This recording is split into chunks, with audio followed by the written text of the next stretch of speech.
हमारे voter DM साहब भी होते हैं, पर हमारे वोटर वो एक बेरोजगार भी है जो पिछले 20 सालों से अपनी हक की लड़ाई लड़ रहा है। साहब अपने लोगों को ही देना था तो अरे भाई तिरहुत में से किसी अपने लोग को दे देते ना।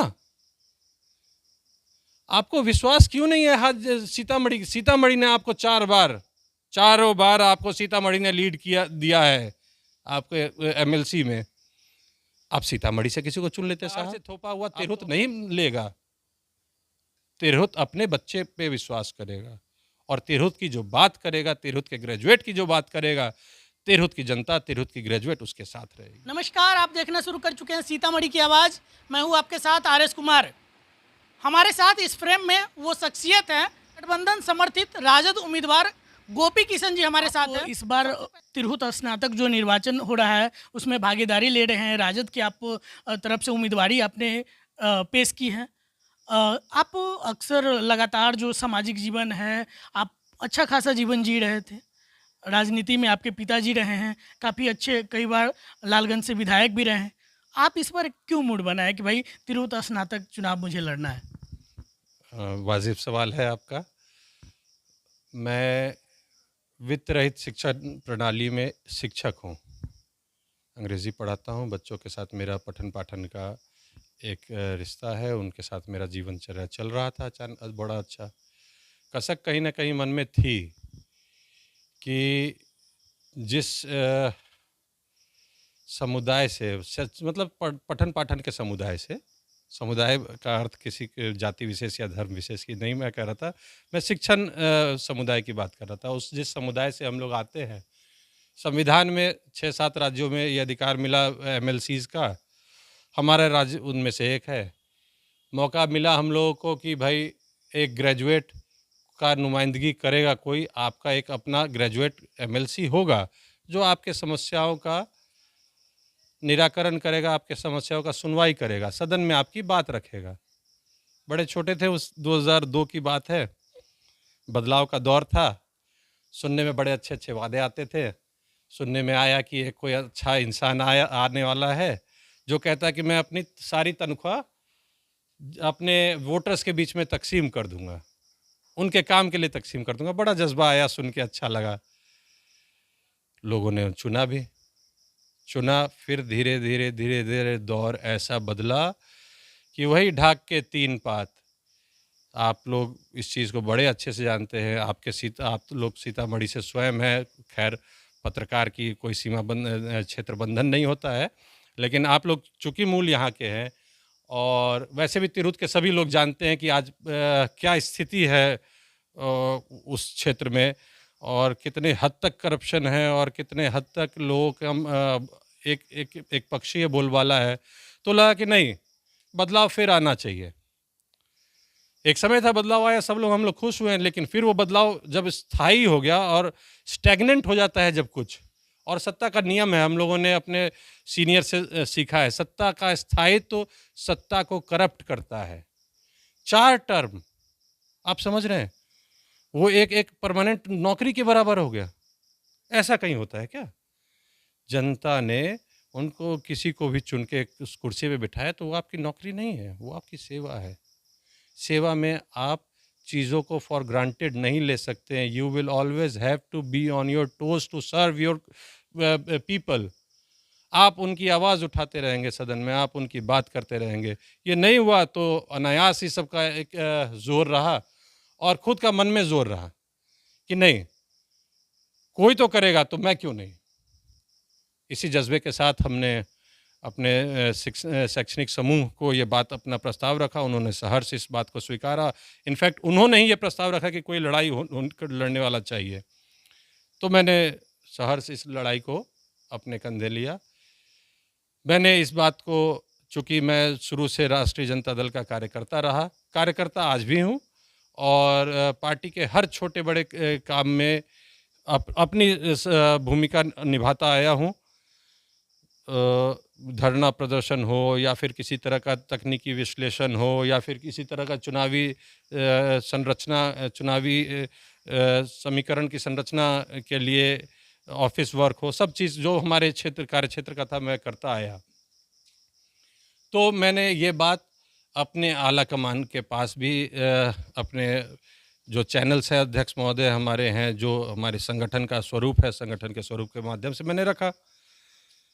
बड़ा ही उत्साहवर्धन वाला वहाँ से जवाब आया कि क्या आपके पास किसी तरह का एनालिसिस है ग्राउंड रिपोर्ट? तो हमने अपना एनालिसिस जब रखा तो विज़न वाले लोग हैं लालू जी, कोई कुछ भी उनके बारे में अटपटा कह दे, विज़न है उनके पास। एक देश चलाने का, एक राज्य चलाने का, एक समाज चलाने का, एक परिवार चलाने का विज़न रखते हैं वो। गरीबों के लाल हैं, चीज़ों को समझते हैं कि कैसे दुख दर्द से लोग बाहर निकलते हैं। तेजस्वी यादव जी हमारे माननीय नेता प्रतिपक्ष, उन्होंने आर्थिक न्याय की बात रखी अब, कि सामाजिक न्याय तो हुआ, पर क्या जब तक हमारे और आपके पास वो अर्थ का, हमारे एक कॉमन मैन के पास अर्थ की सबलता नहीं रहेगी तो क्या वो अपने जीवन शैली को सुधार सकता है? तो इन सब प्रखर विचारधारा के हमारे जो आला हैं, आला कमान है हमारे, उन लोगों के पास ये प्रस्ताव रखा गया। उन लोगों ने इसको विश्लेषण किया, समझा और मुझे इस बात का ज़िम्मेदारी दिया कि जाएँ आप इस चीज़ को बखूबी निभाएँ कि ज़मीन पे जिस चीज़ की ज़रूरत है उसको आप हासिल करें। उन्हीं के आदेश का पालन करते हुए आज मैं इस मैदान में हूँ, आप लोग के सामने हूँ। अच्छा, आपके जो वोटर हैं वो काफ़ी शिक्षित हैं, शिक्षित वर्ग है, स्नातक कर चुके हैं, वही आपके वोटर हो सकते हैं। तो स्वाभाविक है वो जानना चाहेंगे कि उनके जो प्रतिनिधित्व करने वाले लोग हैं, वो कैसे लोग हैं, उनके बारे में लोग जानना चाहेंगे। तमाम चीज़ें उनके बारे में जानकर ही वो सोच समझ के ही अपना मतदान करेंगे। तो मैं चाहूँगा कि हमारे जो दर्शक हैं, जो आपके मतदाता हैं, उनको आप अपने बारे में बताएँ। जैसा कि मैंने बताया कि मैं एक वित्त रहित शिक्षण प्रणाली में शिक्षक हूँ। वित्त रहित शिक्षण प्रणाली लगभग अपने बिहार के सभी जो भी ग्रेजुएट्स हैं वो इस शिक्षण प्रणाली से जानकार होंगे। बाकी संवर्ग हो सकता है जाने या ना जाने, पर जितने भी ग्रेजुएट्स हैं वो ज़रूर जानते होंगे कि वित्त रहित शिक्षण प्रणाली है क्या। ये वो प्रणाली है जिसमें काम आप आज करें, तनख्वाह आपको 10 साल बाद मिलेगा, या मिल भी जाए तो गनीमत समझें। तो मैं वित्त रहित शिक्षण प्रणाली से आता हूँ। मेरा नाम गोपी किशन है, मैं अंग्रेज़ी पढ़ाता हूँ। मेरे पिताजी श्री केदारनाथ प्रसाद जी, पूर्व विधायक लालगंज, उन्होंने भी हमेशा समाजवाद की विचारधारा से समाज का सेवा किया, पार्टी की सेवा की और कुल मिला के यही मेरा परिचय है। और आज मैं अपने तिरहुत के लोगों का, जिनके ऊपर अनायास ही बाहर से लोग को थोप के ये जताया जा रहा है कि नहीं तिरहुत में टैलेंट नहीं है, कहीं से कोई थोप के यही जताता है ना। अगर आप स्वयं अपने घर के लोगों को मौका नहीं देते हैं और किसी बाहर से लाके देते, तो इसका दो तात्पर्य है, या तो अपने लोगों पे आपको भरोसा नहीं है या फिर वो काबिल नहीं है। तो ये भी दंश एक था। उस दंश के भी कारण हम चाहते थे कि तिरहुत का बच्चा तिरहुत की नुमाइंदगी करे, तिरहुत का ग्रेजुएट तिरहुत की नुमाइंदगी करे, तिरहुत का शिक्षण और दुख दर्द झेला हुआ लड़का तिरहुत की नुमाइंदगी करे, तिरहुत के उद्धार के लिए लड़े, तिरहुत की आवाज़ बने, तिरहुत की बात सदन में पहुंचाए, तिरहुत के ग्रेजुएट की बात सदन में पहुंचाए।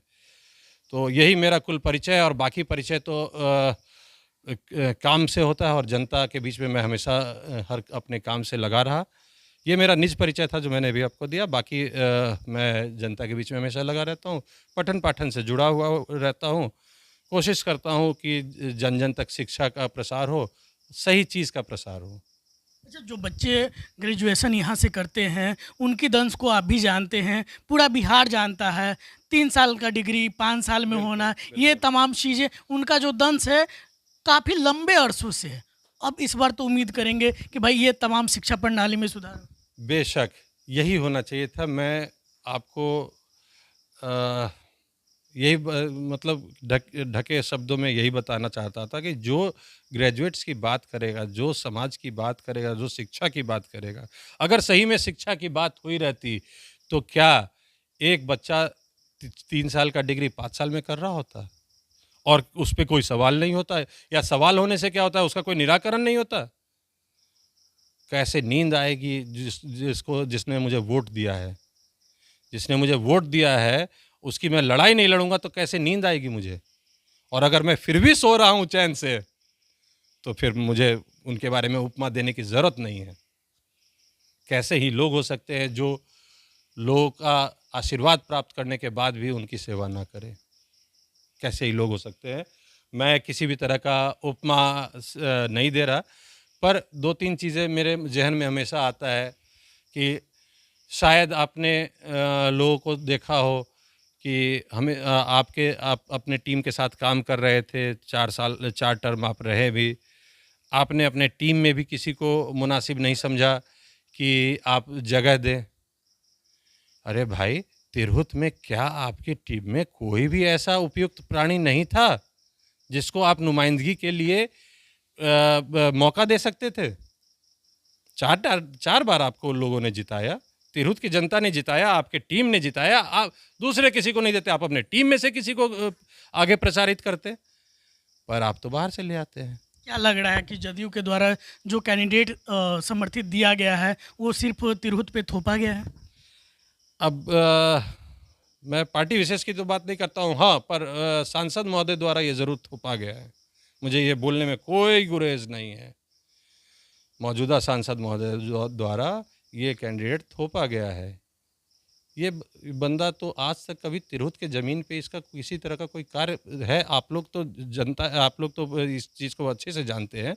आप लोग स्वयं मीडिया है चारों तरफ कवर कर रहे हैं। क्या आपने कभी इस तरह का उनका कोई कार्य इतिहास देखा हो तिरहुत के ज़मीन पे? तो आप बताएं। मुझे तो नहीं दिखता कहीं। दूसरी बात, अगर अपने लोगों को ही देना था तो अरे भाई तिरहुत में से किसी अपने लोग को दे देते ना।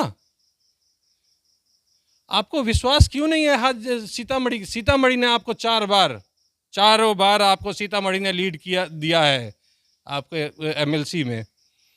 आप सीतामढ़ी से किसी को चुन लेते साहब। आप तो अपने एमपी चुनाव में भी सीतामढ़ी के लोगों को आपने रिप्रेजेंटेशन के लिए, अपना इलेक्शन एजेंट बनाने के लिए सीतामढ़ी के लोगों पे विश्वास नहीं किया। खैर, ये सब विषयांतर मैं भी नहीं जानना चाहता, लेकिन मेरा कहना यह है कि बाहर से थोपा हुआ तिरहुत नहीं लेगा। तिरहुत अपने बच्चे पे विश्वास करेगा और तिरहुत की जो बात करेगा, तिरहुत के ग्रेजुएट की जो बात करेगा, तिरहुत की जनता, तिरहुत की ग्रेजुएट उसके साथ रहेगी। आप राजद की तरफ से उम्मीदवार है, महागठबंधन का आपको समर्थन मिला है, लगातार आप क्षेत्र में भी जा रहे हैं, आपका क्षेत्र बड़ा है, 4 जिलों का क्षेत्र है, लगातार आप सभी जगह जा रहे हैं, लोगों का क्या फीडबैक मिल रहा है, लोगों का किस तरीके से आपके प्रति रुझान? मैं आपको एक छोटा सा टिप, मतलब पिन पॉइंट बताना चाहता हूँ कि लगभग अगर वोटर की संख्या की बात करें तो पिछले बार 88,000 87,000 के करीब वोटर रहे होंगे पिछले चुनाव में 2020 में। पर क्या वही संख्या है हमारी तिरहुत क्षेत्र में ग्रेजुएट्स की? क्या वही संख्या है? मैं ये जानना चाहता हूँ। लगभग 80 लाख 90 लाख के करीब हमारा जो वोटर होंगे, नॉर्मल वोटर्स जो कंस्टिट्यूंसी एमएलए कंस्टिट्यूंसीज में वोट देते हैं, उसमें आप समझते हैं कि सिर्फ 0.1% ही ग्रेजुएट है? नहीं, लोग ग्रेजुएट्स के पास जा ही नहीं रहे थे। वो पता नहीं कैसे, पर क्योंकि पहले के चुनाव प्रक्रिया में मेरा बहुत वो योगदान नहीं रहा आंतरिक रूप से। हाँ बिल्कुल, मैं उसमें एक वोटर के तौर पे, एक प्रचारक के तौर पे हमेशा रहा, पर आंतरिक रूप से मुझे इसके बारे में नहीं पता कि उन दूसरे खेमे में क्यों इतना कम वोटर बनाया जाता था। वोटर तो पूरी जनता है साहब। हर एक बच्चा जो अक्टूबर 2021 से पहले पास हो गया है वो वोटर है। तो मेरा ध्येय ये है कि मैं उस आखिरी घर तक जाऊं। हमारे नेता माननीय श्री लालू प्रसाद यादव ने ही अंतिम पायदान के व्यक्ति की लड़ाई लड़ी हमेशा।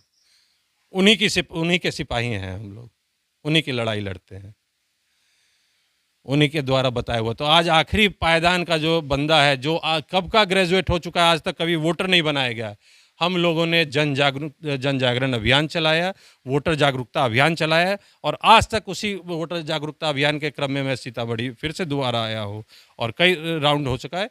जनता का असीम प्यार है। उनको पहली बार पता भी चल रहा है कि भाई ग्रेजुएट एमएलसीज होते तो हैं, पर चुने कैसे जाते हैं उनको इस बात का इल्म भी नहीं था, क्योंकि उनको किसी ने वोटर ही नहीं बनाया था।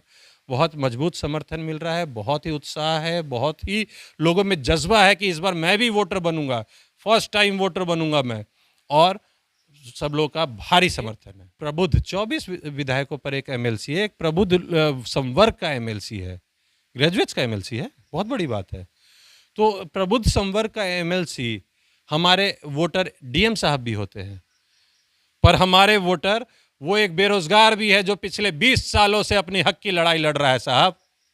हमारा वोटर में बहुत हमारे वोटर का जो डेमोग्राफी है वो बहुत वास्ट है। कह तो रहे एक अधिकारी डीएम साहब भी हमारे वोटर हैं, और एक वो बेरोजगार जो 20 साल से अपनी हक की लड़ाई लड़ रहा है, कभी उसको आज तक 2 जून की रोटी भी बहुतों को नसीब नहीं हो रही, ग्रेजुएट हो गए हैं, वो भी हमारा वोटर है। तो इतने बड़े खाई को पाटने की लड़ाई है हमारी कि कम से कम जो हमारे ग्रेजुएट हों वो एक बेयर मिनिमम लेवल तक तो उनको खींच के लाया जाए। अभी तक तो वो उत्थान के लेवल तक भी नहीं आए हैं। बेयर मिनिमम लेवल तक उनको लेके आना है इस शॉर्ट टर्म जो मेरा टर्म होगा और जनता के आशीर्वाद से जो जाएंगे, उसके बाद उनको अपलिफ्टमेंट की बात होगी। See you will always have to look for the person who is sitting at the bottom of your chart. ऊपर के आंकड़ों से आप खुशफहमी कभी नहीं बना सकते। जो बंदा who is sitting down at bottom of that chart, जो उस तालिका में सबसे नीचे है, वो आपकी पैमाइश होनी चाहिए और वहाँ से आपको खींच के ऊपर तक ले जाना चाहिए उसको। मेरा यही एक विज़न है, यही एक इच्छा है मेरी। आप इनके विचारों पे क्या राय रखते हैं, कमेंट करके ज़रूर बताएं। धन्यवाद।